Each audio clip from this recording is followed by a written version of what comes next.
Zepto వాళ్ళు Wednesday రోజు announce చేశారు ఏంటంటే వాళ్ళ సప్లై చైన్ నెట్వర్క్ మొత్తానికి బ్యాక్ ఎండ్ ఆటోమేషన్ ని డిప్లాయ్ చేశారంట. And it is processing 2.5 million FMCG units daily. And దీని వల్ల కాస్ట్ సేవింగ్స్ అనేవి హండ్రెడ్స్ ఆఫ్ క్రోర్ రూపీస్ ఉంటున్నాయి అని చెప్తున్నారు. అయితే ఇది మొత్తం ఇన్ హౌస్ లోనే డెవలప్ చేశారు.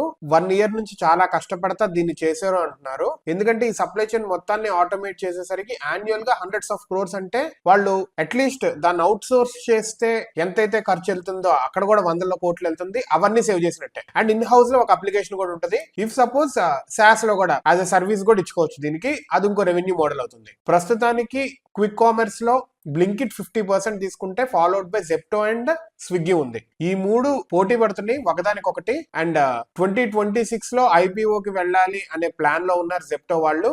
Before that they are trying to automate everything in house లో అనమాట వీళ్ళు. సో దట్ కాస్ట్స్ అనేవి చాలా తగ్గుతాయి. ఈ ఆటోమేషన్ ఏదైతే చేశారో అది అవుట్ బౌండ్ మ్యాన్ పవర్ ప్రొడక్టివిటీలో 45% ఇంక్రీజ్ ఉంది when compare to manual operations అంట. ప్రస్తుతానికి అన్లిస్టెడ్ కంపెనీ అనేది $7 బిలియన్ వాల్యూ చేస్తుంది. అండ్ రీసెంట్ గా అక్టోబర్ లో $450 మిలియన్ దీనికి ఫండింగ్ వచ్చింది. అండ్ రీసెంట్ ఇయర్స్ లో జెప్టోకి 11,100 క్రోర్ రెవెన్యూ వచ్చింది ఫిజికల్ ఇయర్ 2025 లో, which is 150% increase past year తో పోలిస్తే. దీని క్యాష్ రిజర్వ్స్ అనేవి ప్రస్తుతానికి $900 మిలియన్ ఉన్నాయి. అండ్ 2026 మిడ్ కల్లా దీని ఎబిటా పాజిటివిటీని అచీవ్ చేయడానికి ప్లాన్ చేస్తున్నారు వీళ్ళు. అయితే ప్రస్తుతానికి ఇండస్ట్రీ ఎక్స్పర్ట్స్ ఏమంటున్నారంటే ఆల్ 3 బ్లింకిట్, జెప్టో, ఇన్స్టామార్ట్ ఈ మూడు డార్క్ స్టోర్స్ లో హెవీగా ఇన్వెస్ట్ చేస్తున్నారు. అండ్ టెక్నాలజీ ఇన్ఫ్రాస్ట్రక్చర్ లో కూడా చాలా ఎక్కువ ఇన్వెస్ట్ చేస్తున్నారు. కానీ వేరస్ క్యాష్ బర్న్ అనేది చాలా ఎక్కువ అవుతుంది వీళ్ళకి. So we have to see ఇప్పుడు జెప్టో వాళ్ళు ఇలా చేశారు, how other 2 platforms do it. And positive లోకి